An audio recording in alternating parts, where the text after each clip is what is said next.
अस्सलाम वालेकुम, मैं हूं दानिल परवेज़ जमान और आप देख रहे हैं विजन पॉइंट। पाकिस्तान में एनएफसी अवार्ड दरअसल वो आइनी मैकेनिज्म है जिसके ज़रिए फैसला होता है कि वफाक के इकट्ठे किए टैक्सों जैसे sales tax, income tax, customs और एक्साइज ड्यूटीज़ में से कितना हिस्सा डिविजिबल पोल में जाएगा और इस पोल से कितना पैसा वफाक के पास रहेगा और कितना सूबों में तकसीम होगा। 2010 के 7वें एनएफसी अवार्ड के बाद पहली बार सूबों का हिस्सा नुमाया तौर पर बढ़ाया गया। पहले तकरीबन 47.5% मिलता था, अब ये 57.5% जो है वो हो गया और खुसूसी ग्रांट्स वगैरह शामिल हों तो मौसर हिस्सा तकरीबन 59% पर जा पहुंचता है। यानी हर रुपए में तकरीबन 60 रुपए जो है वो सूबों को चले जाते हैं और 40 के करीब वफाक के पास बचते हैं, जबकि कर्जों पर सूद, दिफा, पेंशन, वफाकी सिविल हुकूमत और हंगामी हालात की बड़ी माली जिम्मेदारी अब भी इस्लामाबाद के सर है। मसला सिर्फ इतना ही नहीं है कि वफाक का हिस्सा कम हो गया है, दूसरा बड़ा मसला यह है कि खुद एनएफसी का जो हॉरिजॉन्टल फार्मूला सूबों के दरमियान तकसीम के 82% हद तक सिर्फ आबादी से जोड़ता है। गुर्बत और पसमानदगी को सिर्फ 10.3% मिलती है, रेवेन्यू को 5% मिलती है और उल्टी आबादी कसाफत को 2.7% मिलता है। इसका नतीजा ये निकला है कि जितनी बड़ी आबादी उतना बड़ा हिस्सा, चाहे वो सूबा टैक्स अच्छा जमा करे या ना करे, गवर्नेंस बेहतर हो या ख़राब, इंसानी तरक्की के इशारे ऊपर जा रहे हों या नीचे। इस दौरान वफाकी बजट की पोजीशन ये है कि अगर मजमूई आमदन मसलन 19 खरब हो तो 8 खरब रुपए एनएफसी के तहत फौरन सूबों को चले जाते हैं और तकरीबन इतनी ही रकम सिर्फ कर्जों पर सूद में खर्च हो जाती है। यूँ वफाक के पास दिफा, तरक्की और पेंशन, सिविल हुकूमत के लिए हकीकी मानों में कुछ नहीं बचता और इससे फिर नए कर्ज लेकर ही निज़ाम चलाना पड़ता है, जो तवील मुद्दत में मुकम्मल तौर पर गैर पायदार मॉडल समझा जाता है। इसलिए अब मुआशी माहिरीन और पॉलिसी साज ये सवाल उठा रहे हैं कि एनएफसी के फ्रेमवर्क में तोड़े बगैर एक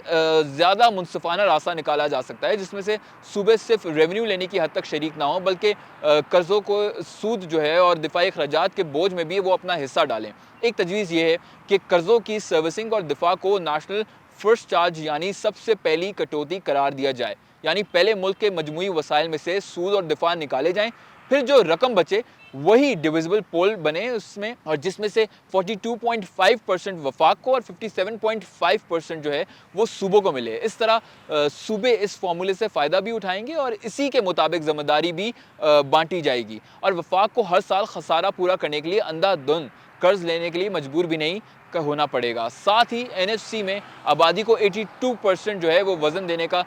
उसूल भी अब खुलकर ज़ेर बहस है। पाकिस्तान दुनिया की तेज़ी से बढ़ती हुई आबादी रखने वाला मुल्क है और जब आप वसाइल की तकसीम को तकरीबन मुकम्मल तौर पर हेड काउंट से बांध देते हैं तो दरअसल ऐसा जो इंसेंटिव बना देना एक कारकर्दगी कम और तादाद ज़्यादा रखने वाला सूबा भी ज़्यादा हिस्सा ले जाता है। इसके बरअक्स असल ज़रूरत ये है कि आबादी का वज़न बतदरीज कम करके मसलन आने वाले चंद एनएफसीज़ में 50% के करीब लाया जाए और बाकी वज़न गुर्बत, इंसानी तरक्की, रेवेन्यू जनरेशन, माहौलियाती कारकर्दगी, गवर्नेंस को दिया जाए। इससे एक तरफ कमज़ोर और पसमानदा इलाकों को टारगेट मदद मिल सकती है और दूसरी तरफ सूबों को ये मैसेज जाएगा कि बेहतर कारकर्दगी, ज़्यादा टैक्स कलेक्शन और बेहतर सर्विसेज डिलीवरी उन्हें एनएफसी में इजाफी फ़ायदा मिलेगा, सिर्फ आबादी बढ़ाने पर नहीं। और जहाँ तक सेहत, आबादी और तालीम जैसे मज़ामीन की बात है, 18वीं आइनी तरमीम के बाद ये शोबा उसूलन तो सूबों के सुपुर्द कर दिए गए, मगर हकीकत ये है कि पॉलिसी, फंडिंग और इदारा जाती कंट्रोल अब भी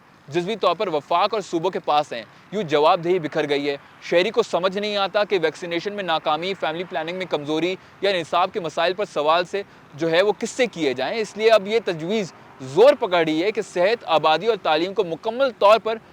वापस मरकज़ में खींचने के बजाय कौमी सतह पर नेशनल फ्रेमवर्क, मयारात, निसाब, बड़े फंड्स और डाटा सिस्टम्स वफाक के पास हों, जबकि ज़मीनी सतह पर निफाज, स्कूल, हस्पताल और फील्ड प्रोग्राम सूबों और लोकल गवर्नमेंट के ज़रिए चलें। और एनएफसी के अंदर इन 3 शोबों के लिए वाज़ेह कारकर्दगी पर मबनी ग्रांट्स रखी जाएँ। अगर सेहत, आबादी, तालीम के लिए एक मजबूत नेशनल फ्रेमवर्क बनाया जाए तो इसके कई मस्बत असरात होंगे। सबसे पहले पूरे मुल्क में कम अज़ कम मयार एक होगा। आज एक सूबे में वैक्सीनेशन 90% तक जो है वो पहुँच जाती है, दूसरे में जो है वो 50% पर अटकी रहती है। एक जगह स्कूल जो है उसका इंफ्रास्ट्रक्चर हम देते हैं बहुत माकूल है और दूसरी जगह हम देखते हैं क्लासरूम और पीने का پانی تک کی سہولت نہیں ہے۔ نیشنل پالیسی، یکساں ڈاٹا اور وفاقی سطح پر گرانٹس کے نظام سے کمزور صوبوں اور اضلاع کو اضافی وسائل اور ٹیکنیکل سپورٹ دی جا سکتی ہے، جس سے بین الصوبائی عدم مساوت کم ہوگی۔ دوسرا فائدہ یہ ہوگا کہ IMF اور دوسرے بین الاقوامی اداروں کے ساتھ جب سوشل سیکٹرز ریفارمز پر مذاکرات ہوں تو ریاست کے پاس چند بڑے شفاف اور مانیٹریبل پروگرام ہوں گے، جنہیں فلیگ شپ ریفارمز کے طور پر پیش کر کے نرم شرائط پر وہ قرض اور گرانٹس حاصل کی جا سکتی ہیں۔ تیسرا اہم فائدہ وہ یہ ہوگا کہ جب دفاع، قرضوں اور سود اور صحت، تعلیم اور آبادی جیسے بنیادی انسانی شعبے مل کر نیشنل فرسٹ چارج کے طور پر تسلیم کیے جائیں اور پھر NFC اسی حقیقت کو مانتے ہوئے وسائل وہ بانٹے، تو وفاق وہ اسے اپنے آپ کو ویلفیئر اسٹیٹ کی بنیاد کے تقاضے کو پورا کرنے کی اخلاقی حیثیت رکھ سکتی ہے۔ اس کے ساتھ اگر وفاق یہ اصول واضح کر دے کہ NFC پہلے قرض اور دفاع میں صوبے بھی اپنے آئینی شرح کے مطابق شریک ہیں اور سوشل سیکٹرز فنڈنگ میں بھی انہیں اپنا حصہ ڈالنا ہوگا، تو صوبوں کے پاس اب صرف مرکز کو الزام دینے کا سہارا نہیں رہے گا، بلکہ انہیں اپنی معیشت ڈاکیومنٹ کرنی، زراعت، ریل اسٹیٹ اور سروسز جیسے بڑے سیکٹرز پر حقیقی صوبائی ٹیکس لگانے اور فضول اخراجات کم کرنے کی طرف جانا پڑے گا۔ 7واں NFC اپنے وقت میں ایک تاریخی قدم تھا جس نے صوبوں کو مالی خود مختاری دی، مگر 15 سال بعد زمینی حقائق بدل چکے ہیں۔ قرضوں کا پہاڑ ہے، دفاعی ضروریات ہیں، آبادی کا دباؤ ہے، ماحولیاتی بحران ہے اور عالمی مالیاتی پابندیاں سب مل کر پرانے فارمولے کو غیر متوازن بنا چکی ہیں۔ اس لیے اب ضروری ہے کہ 11واں NFC محض سیاسی نعروں کا میدان نہ بنے، بلکہ ڈاٹا، انصاف اور قومی یکجہتی کی بنیاد پر چند اصول طے کرے: آبادی کا وزن کم، کارکردگی کا وزن زیادہ، قرض اور دفاع میں مشترکہ ذمہ داری، اور صحت، آبادی اور تعلیم کے لیے ایک مضبوط مشترکہ قومی فریم ورک، جس میں وفاق کا وزن، صوبوں کی خود مختاری اور عوام کے بنیادی حقوق تینوں ساتھ ساتھ چل سکیں۔ یہی راستہ پاکستان کو مالی استحکام، بہتر گورننس اور حقیقی خوشحالی کے قریب لا سکتا ہے۔